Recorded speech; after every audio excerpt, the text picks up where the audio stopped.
Hello and welcome to TruCast, a place where we discuss topics that matter. We have a very esteemed guest today, Mr. Dhruv from Truminds here.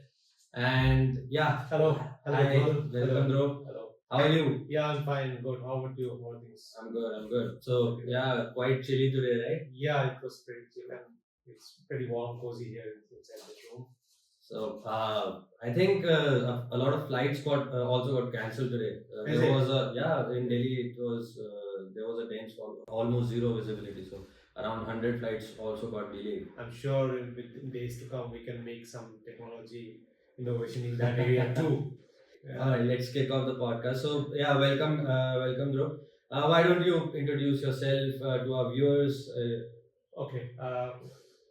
I have been in this industry for quite some time, almost 3 decades now, and I did my engineering in electronics and communication from NIT, Silchar, and after that, I have gone through different domains of engineering work, starting from embedded. Then telecommunication has been a major part in my career, and then for the last decade, you can say that I have been, actively pursuing my interests in artificial intelligence, video streaming, Awesome. data analytics, and that's how my career progressed, and that's why I'm here. All right, so yeah, we are going to be discussing a lot about AI. But before, why don't we introduce Truminds as well? So, Truminds as a company, what is it, and what are we contributing to the market? So, TruMinds is basically a born into the digital world. You can say that when we started our journey, we came with a very strong background in telecom, and there was a marriage of telecom and digital that happened in TruMinds, and Oh. that's how we have been progressing in the last 6 years with very strong base on telecom products in 5G core, 5G RAN, and associated technologies. And then we have on the digital side, we have digital platforms, we have solutions centered around AI, IoT, data analytics, and that's pretty much been our bread and butter since we have been founded our company in 2018. Oh, okay. So I know there's a there's a lot of uh, misconception about AI as well, or on what it is actually. For any beginner out there, we are hearing a lot about AI, machine learning, but we actually don't know how it works or what it is actually. So could you shed some light on that? What is artificial intelligence?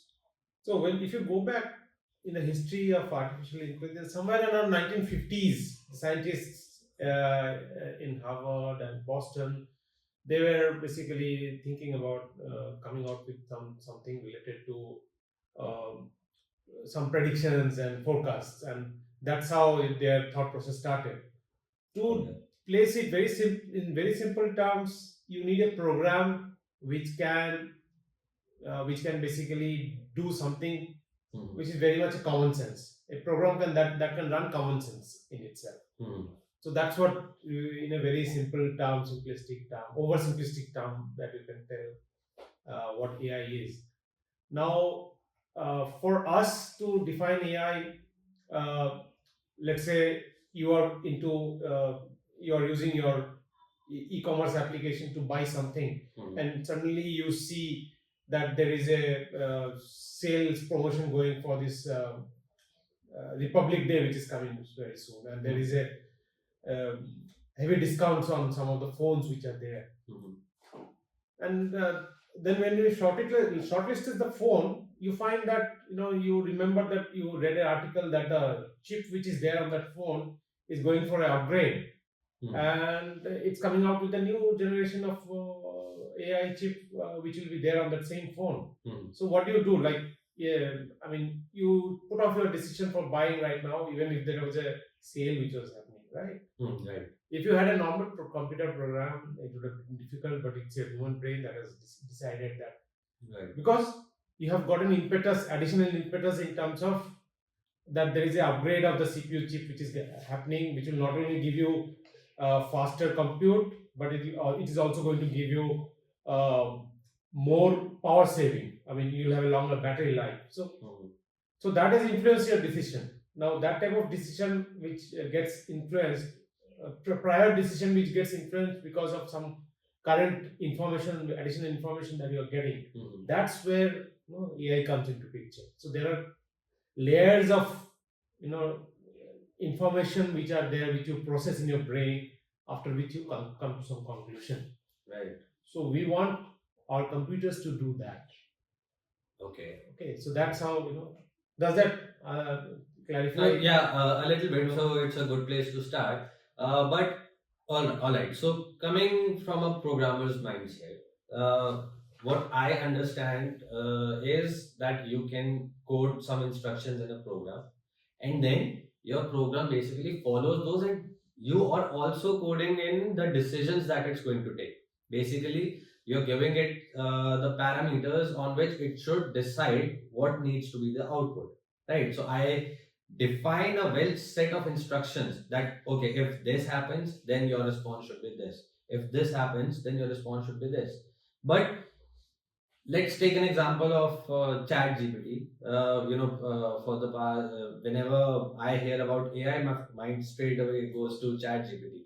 So but I can't think of a scenario where a programmer is sitting behind the desk and writing stuff for each and every case.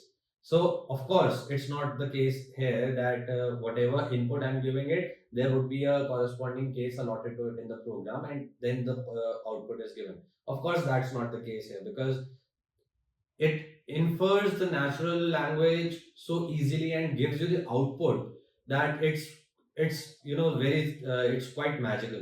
So I want to understand, how does this work, because I can't comprehend right now that I will be coding in a set of instructions and the computer will generate an output that is not given by me. So how does this happen? How does it decide? What is the intelligence here? Yeah. So there are multiple things which has happened, in the evolution of this chat GPT. One thing is that you have the compute capabilities which have improved. Okay. So we had algorithms, we had transformers, we had those models which were there, which were defined by our mathematicians.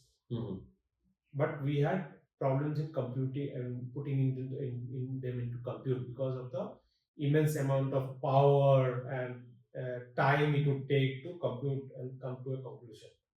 Now, these algorithms were put into machines which are highly compute intensive. We have, I'll give you an example that you would have heard about Moore's law. No, I haven't heard about Moore. So what is it? Okay.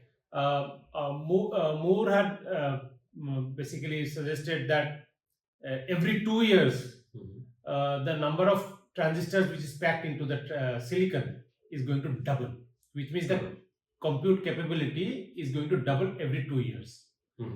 Now, in the last 10 years or 15 years, you can say, this has basically come down to 6 months. And that has resulted in it to be possible that we can do the training and learning of all the natural language processing part much faster. So you can imagine that you are doubling your training computes by every 6 months. So amount of data which is being processed, and you are able to generate those models which you are seeing, which are coming up daily. I mean, there are at least 20 different variations of the neural network which are there. There are 10 different variations of the transformer models which are there. The GPT is a transformer model.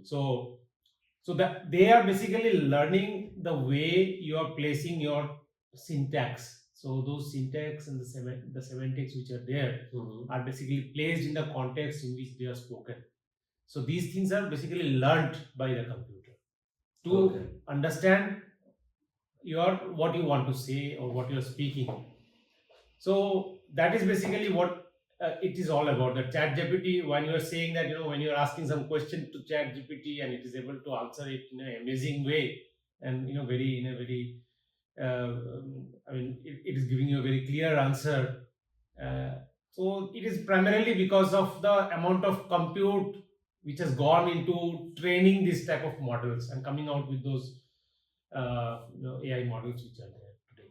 Okay, so I guess that is why, even though the concept of AI was,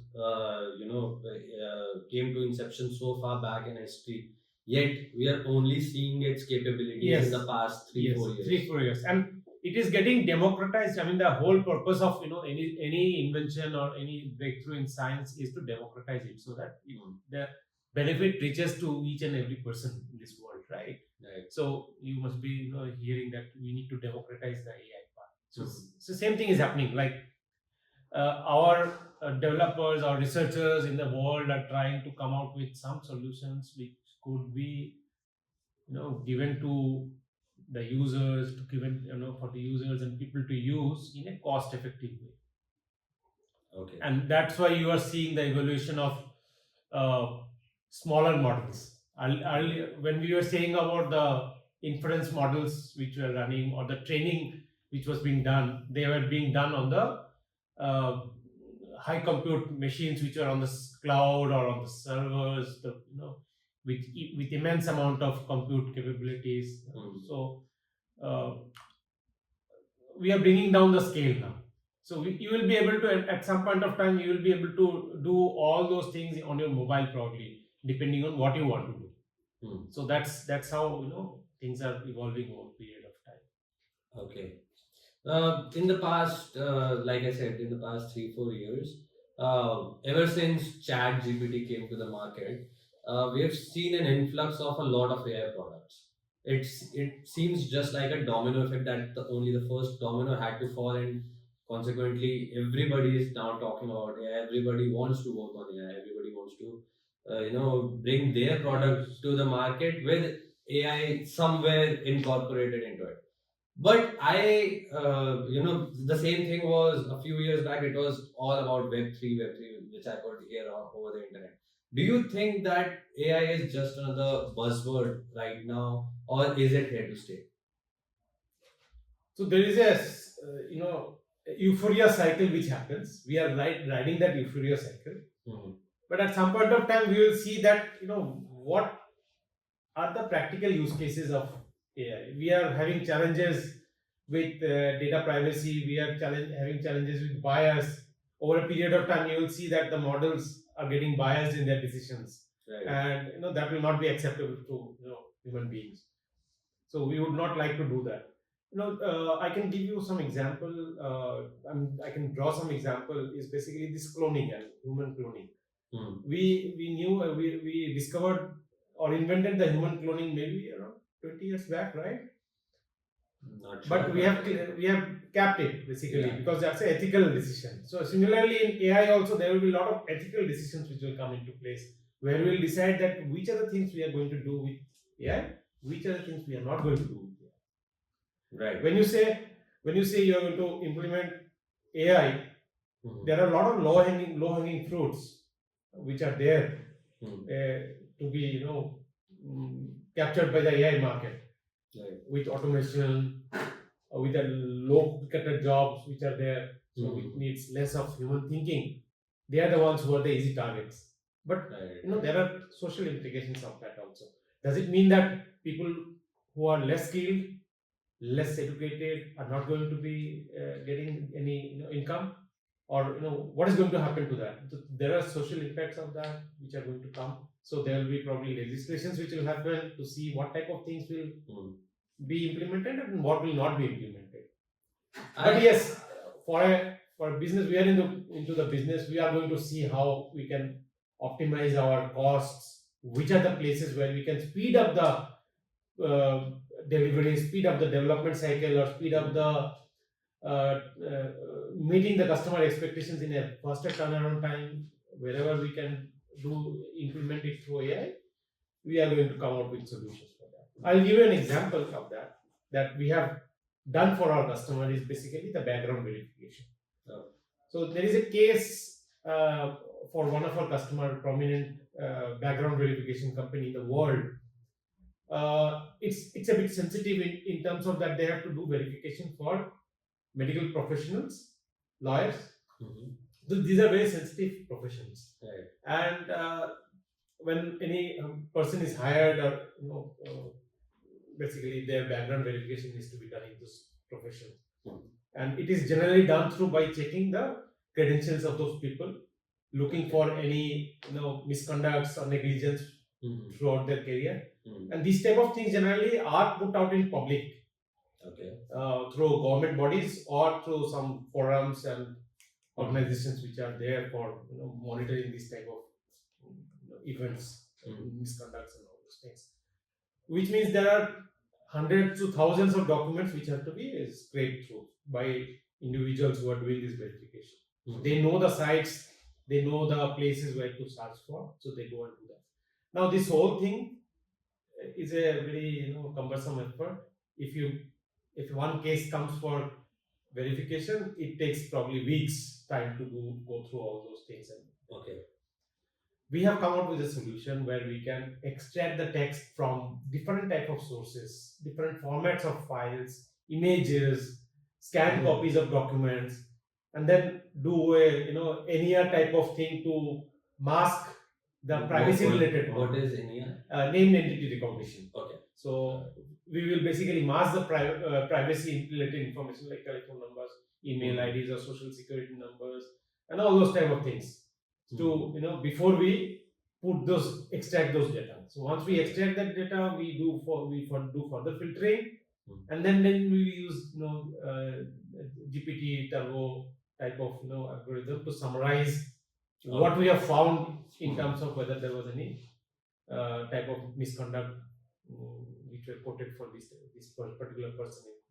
So this is a very very significant progress that we made for one of our customer, and they were able to bring it down to hours, just hours to do one verification.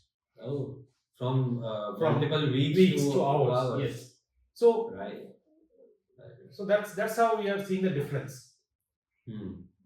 There are companies who are trying to promote their products through AI. I'll give you an example. Like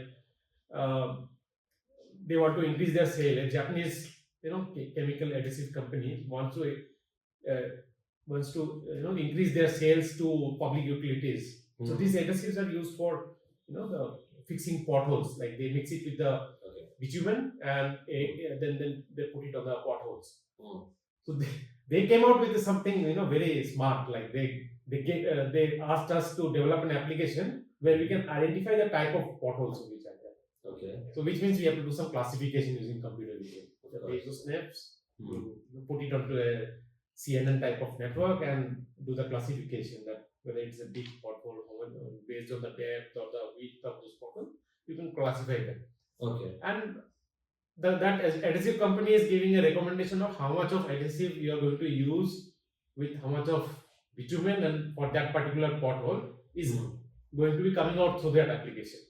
Okay. So we did the computer vision part of that application to provide them with the classification so that they can then generate the rest of the part of the application to provide recommendation. Oh. And it is used by basically it is promoting its own product, plus it is enabling their customers to apply an AI in a very practical way. Got it. You talked about ethical implications of AI. One very recent incident that comes to my mind is I was scrolling through Instagram and I saw a reel where Border Gavaskar Trophy just ended, and it was a clip of Anushka Sharma where she was basically giving an interview, and then there were clips of Virat Kohli in between where he was getting out on the offside ball, and it was mind-boggling. But it was evident to me at least that it was whatever Anushka Sharma was saying. So there were bits and pieces of what she actually said, and then there were bits and pieces of what was AI generated in her voice. and then it was all stitched together to give a perception that she was talking about Virat Kohli in that interview. So we are talking about deep fake here, probably. It was not is deepfake also an audio? It can because it's a multimodal, right? Okay. So yeah, it was basically it was so it was so it seemed so regular that Anushka Sharma indeed was talking about Virat Kohli in that sense, in a negative connotation about him getting out. So I'm actually, a lot of us are actually getting scared nowadays that if AI is capable in doing this, although it is evident, but it is very, the evidence is very small. So it is quite achievable. Okay, let me gather my thoughts here. So basically, I'm getting scared now that there will be a point in time where it would be imperceptible on what AI has generated and what is the reality. So of course legislations would have to come into picture.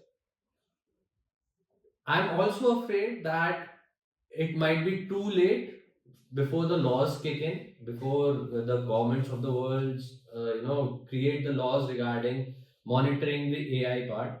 But as a developer or as a company who works in AI, although there are regulations, but what extra effort should we make in order to first of all make sure that our AI product is not being used in a negative sense, and how can we also protect ourselves from it?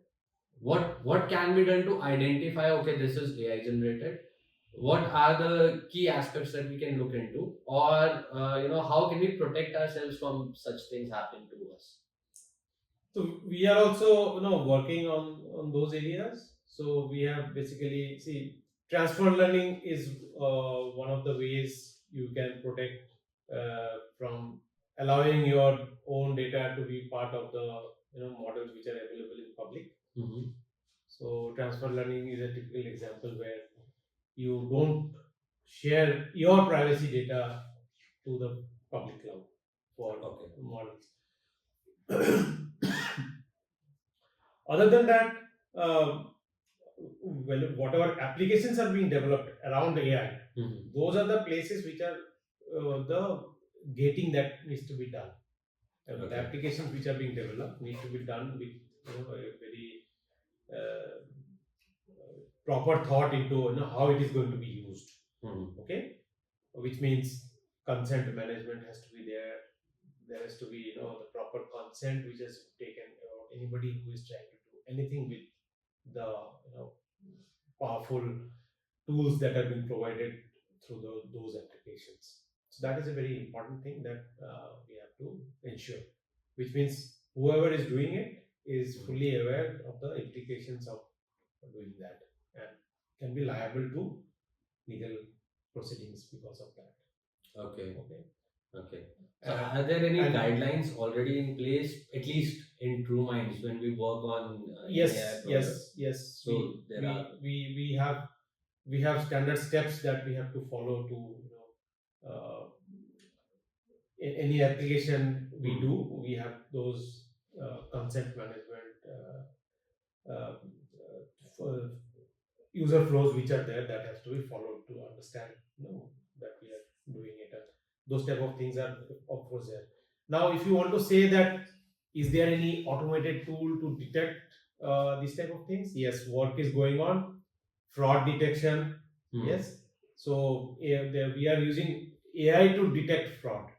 Okay. So similarly, we can use AI to find out whether there is something which is fake, which has been simulated through some other mechanisms. Got it. So, all right. Coming back to what exactly is AI. So I understand now. I have a much better understanding of what it is. But let's say that I want to start working on AI. Let's say I want to get into the development of an AI product. What steps should I take to start my journey? And also we have many young viewers as well who are probably just right now in their universities and are going to step into the industry. What advice do you have for them to start their journey with AI? Okay, so I mean, there are different areas of AI actually, if you think about it.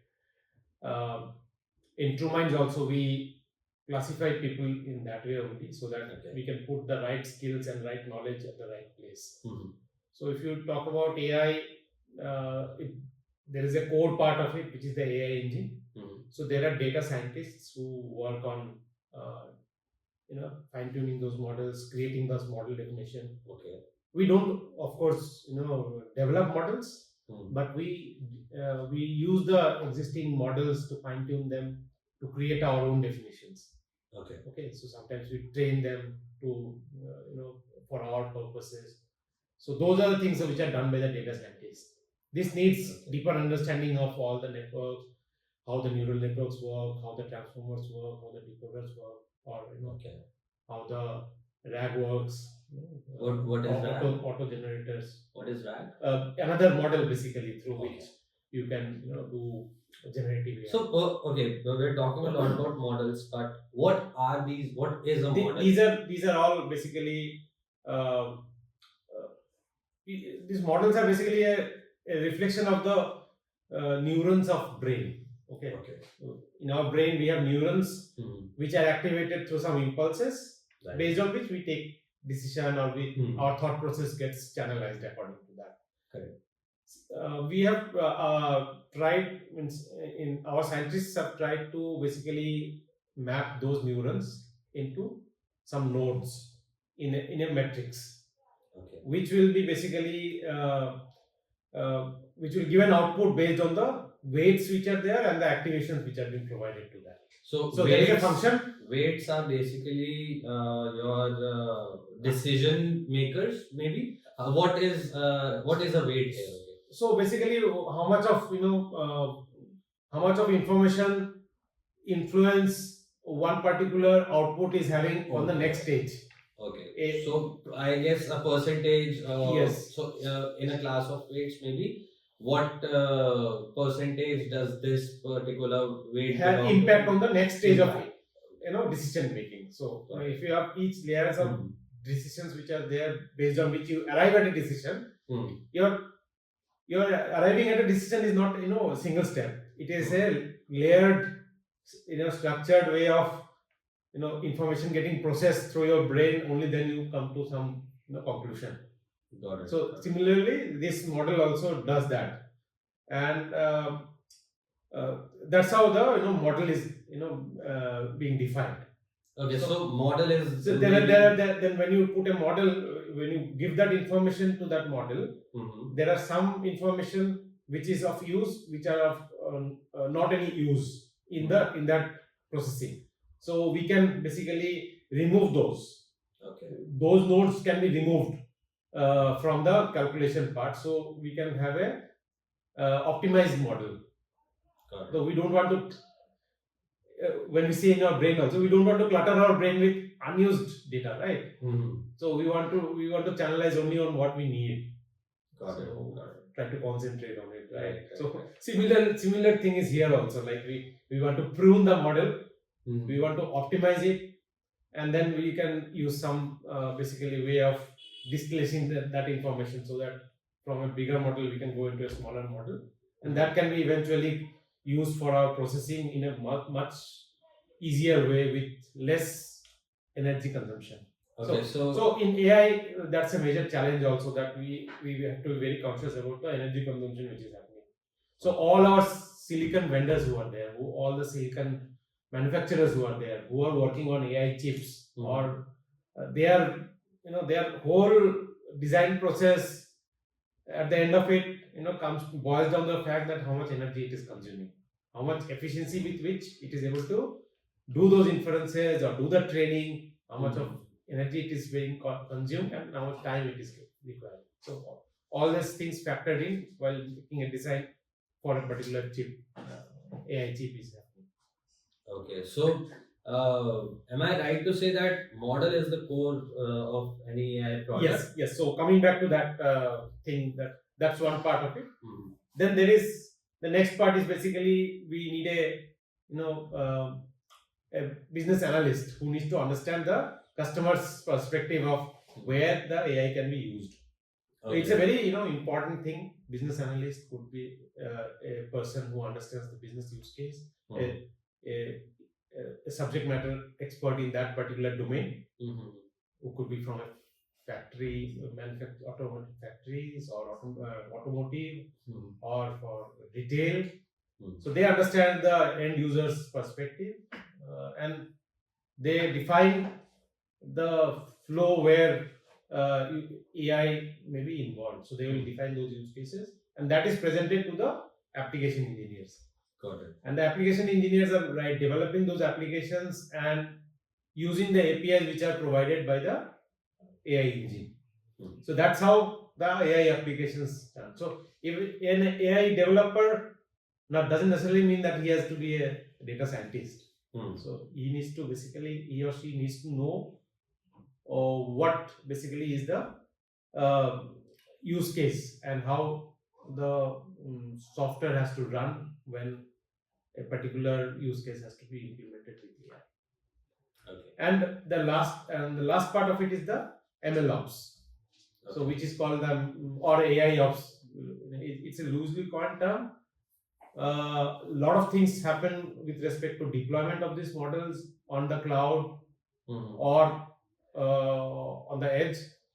How that is happening is basically you have to manage those models. You have to continuously monitor those models for performance, whether they are correct in terms of giving the inferences. So you have the precision, recall, right?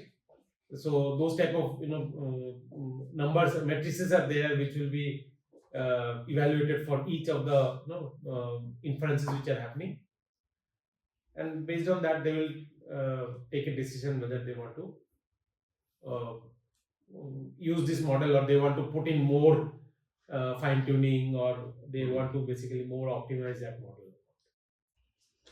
So me, coming from a full stack background, is I want to get into, let's say, an AI developer role. Is there an AI developer role in the industry? Because from our conversations, what I understand is, okay, there's a data science part to it, which basically creates the model, which is responsible for in the creation of model, and then there is basically utilizing the model.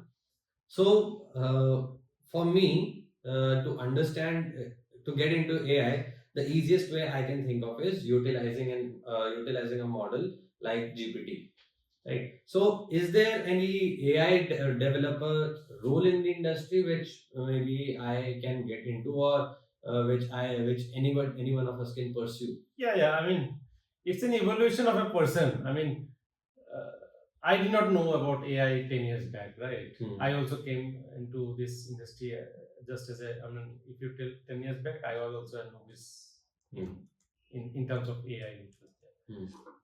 I started with computer vision. Okay. I started with video streaming. I tried to understand, how this, what this number plate recognition happens, how the face recognition happens. So once I started understanding that, I was able to appreciate what is going behind in the AI models which are there. That time AI was in a very nascent stage in terms of its adoption into the application world. But yes, I mean the doors are always open for anybody to start. It all depends on how much deep you want to go into that, and whether you want to actually get into the AI model engineering or you want to actually use those models for different type of use cases. I mean, even a application developer can be called a AI developer by if they are aware of which model to be used where, which type of calls they can use, right? Because it is about understanding that part, right? That if you have a particular use case, you need to know which algorithm you have to use. Got it. So And any AI application doesn't necessarily mean that there is only one API call for AI. It could be different, you know, different at different stages. There are different models which are getting applied. Right. Okay, like in one case you could be using text for the beginning, like you are using social network, you are using social network feeds. So there are texts which you first analyze through GPT. Okay. You are doing probably some named entity recognition from those texts. Then what we'll use those texts for is that to find out the relevance of the video which is there. And then within the video you are going to try to do some object recognition to find out whether the object of interest that is there for that particular application is there in that video or not, presence of that. And then probably what is being for what purpose that object is being used there. So that type of interpretation is purely a computer vision model that you have to use. So is computer vision different from AI? Uh, it's a gray type of overlap, you can say that. Computer vision basically gives your understanding of the pixels which are there. Okay. And those pixels, having those information like the RGB information which is there in the pixels, that is basically getting used for some inference, basically, that what it signifies. So if there is an object, whether that object is black in color or red in color or green in color, what is the shape of that object, what is the basically whether it has been location of that object in the overall field of view which is there. So all these things are part of computer vision.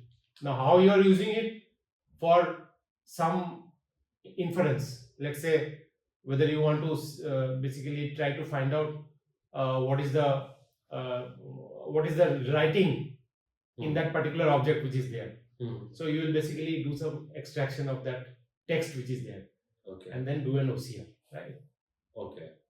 So it's a multi-stage type of processing that will go on.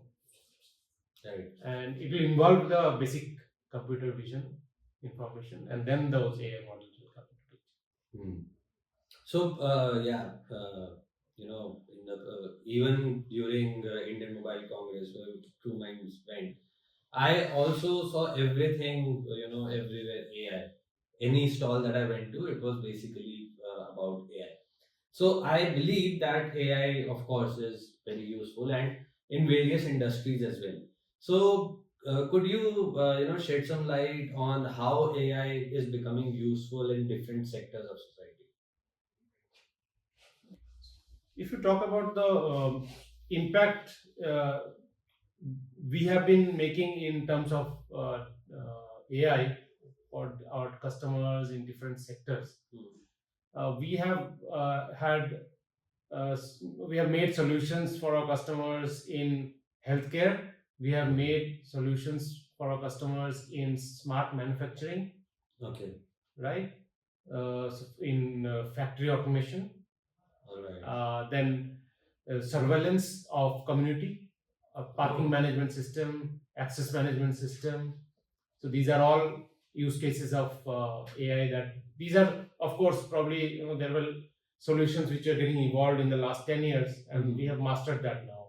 So we know how we can develop solutions for face recognition based access management. We can we have built solutions for our customers for parking management system for the cars, basically you based on their number plates and identifying the models of those cars and when their timing of arrival and leaving the premises. We have had a community surveillance solution for tracking, basically of the pets within the community, closed community which is there. So there's a very common problem in US that pets get lost while going for a walk. Or so for those the IP cameras which are serving as surveillance cameras can be used to track where those pets could be and locate them and track them back for their owners. So we have worked on that. In the healthcare, I would like to say that patient monitoring using AI is one of the areas where we have worked. We have done a very good patient monitoring system, which is a contactless solution for monitoring of temperature and heartbeat. Contactless, how, okay, if you can shed some light on how. It's purely based on the skin compose. Oh. Yeah, you look at the take the picture of the face, and then you can basically do the oxygen SpO2 count. You can do the Using just a picture of. yes, of and the face. pressure and the heartbeat. Yes, Nice. those things can be. It's really, mind-boggling. So these are all basically top of the class technology that we have used there. And of course, these are standard models which are available based on trained models which are available for that. Okay. In medical models. So those are the things which can be used for this type of solutions. Got it. So yeah, we have worked for our retail. There are areas of retail where there are major implications which are there for the retail industry people who are there. And we have worked for our customers to make solutions to help them expedite their existing solutions and make them more the faster turnaround for let's say what type of products are getting moved faster out of the shelves, whether the shelves are properly being replenished or not, whether the promotions which are there in the retail shops are being properly applied at the right place or not. Okay.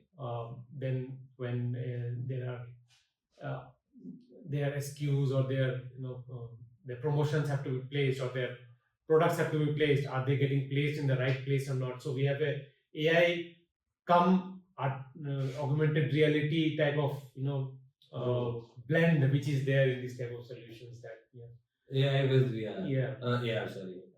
Nice. So is that actually impact? Does that impact the sales Yes, of yes, a product yes, yes. based on where it is placed? So the business analysts do those analysis before coming out with the solution, that how much of impact it will make in terms of improving the sales or Got it. productivity or optimizing the costs. So these are the factors which are there, like either improve the sales or reduce the cost in terms of optimizing things. So these are the two things that are generally measured. And then there is what is the positive impact which you are making on the society. Right. Okay. Sorry. So there are solutions where you can manage the queues. So we have a solution where we can manage the queue based on the video feeds which are there, and we can open up counters on the run. Basically, tell the retailer that okay, you increase the number of queues which are there, number of counters which are there, so that the queues are reduced. So we can guarantee that the queue size doesn't increase from a certain threshold. Right.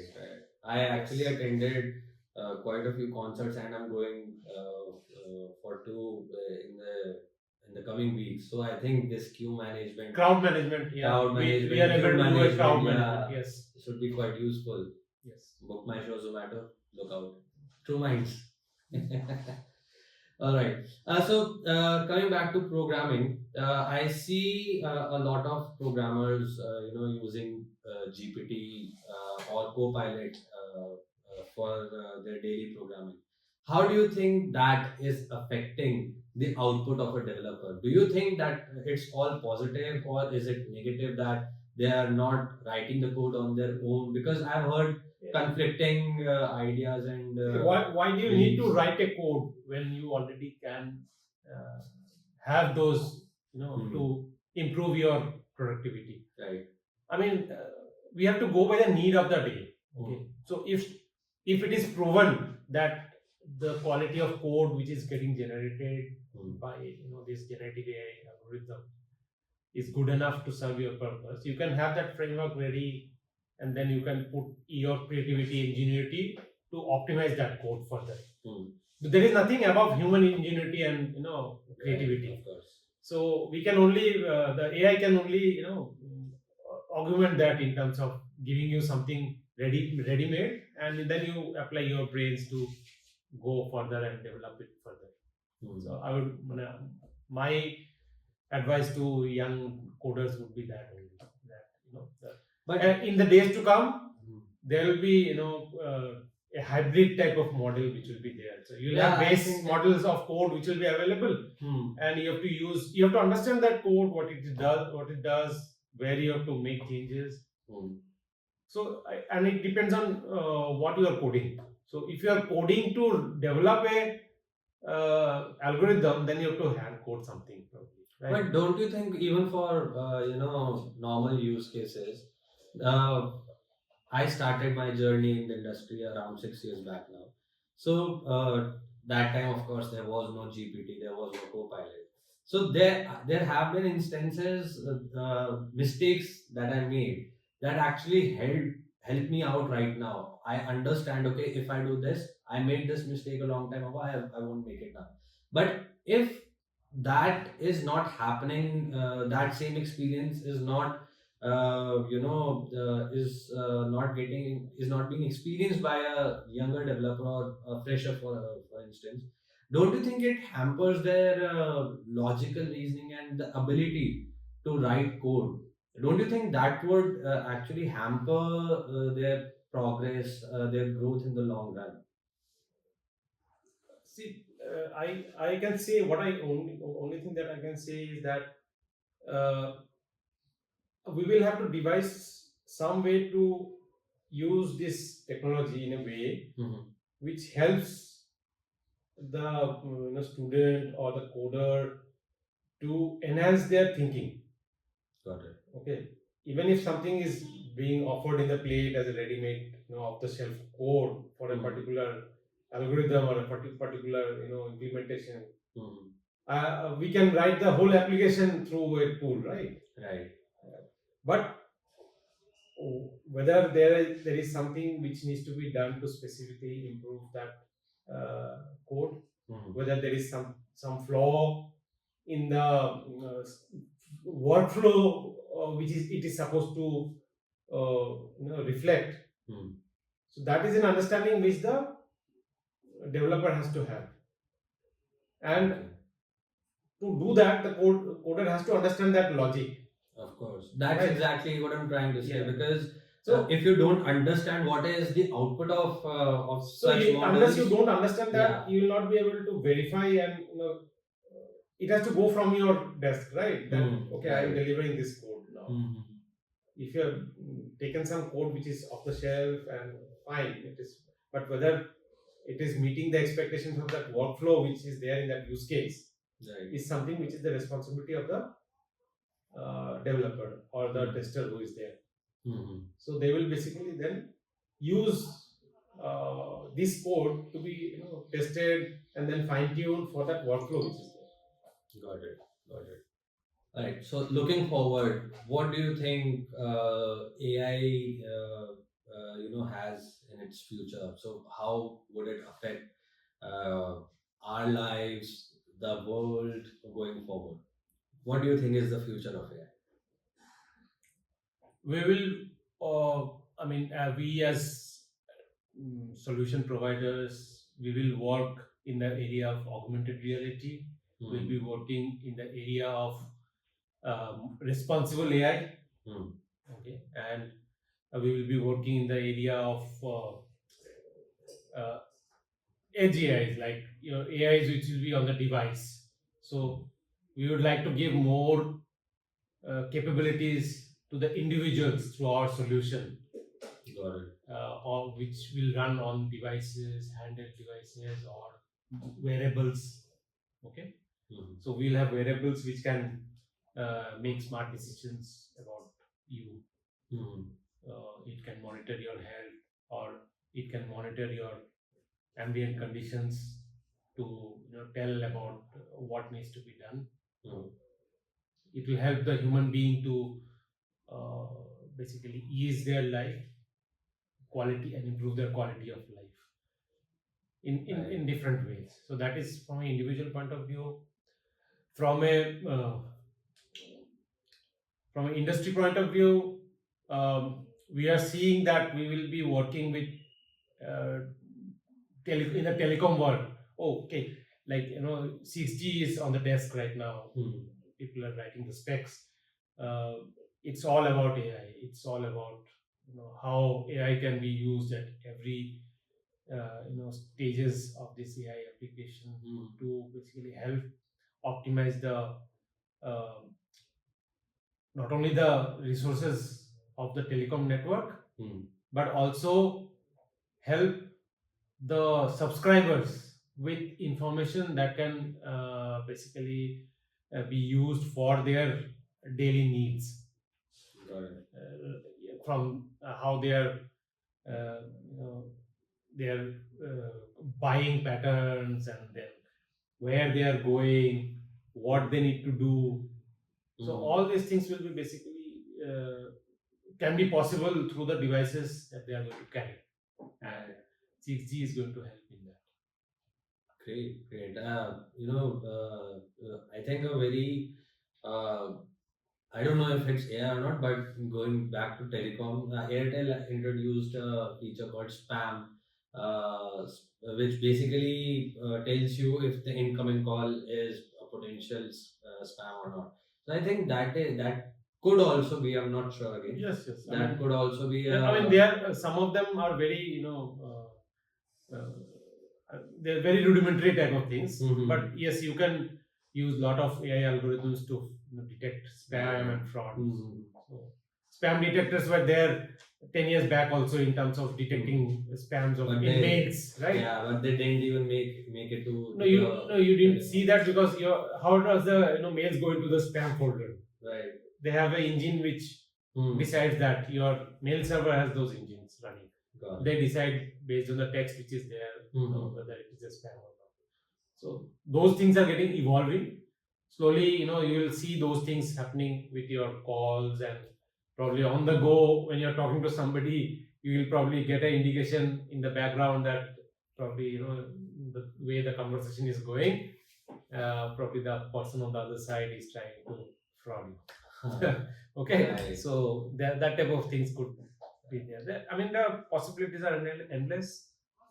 So yes, I mean, uh, from at an individual level, we will have more enablers using AI. Uh, from in the context of the way we move, so there AI will be a major player. Our cars, our transportation mechanisms will all use AI to basically optimize our travel, reduce the carbon footprint. So the major goal in the next 10 years would be to reduce the carbon footprint, right? Almost every company's Delhi has to. every automotive company is trying to go fully battery, fully electric by end of this decade, probably, right? Right. So and there is a big role of AI in this as well. The future does seem pretty exciting. On that note, yeah, let's wrap this up. So, thank you so much, Rob, for joining us and shedding light into the world of AI. Thank you so much, and yeah, I'll see you around. It was nice talking to you, and it also let me also think, give a thought about the future, and talk about different aspects of AI and how it is influencing our life. So it's been interesting talking to you. All right. Thank you so much.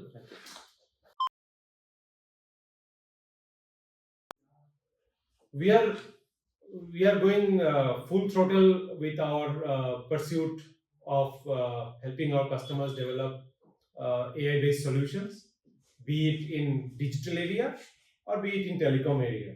So we are seeing a very good synergy between telecom and digital, and in both these spaces, AI is going to have a big role, and we are in Truminds are fully geared to work on those in the coming future.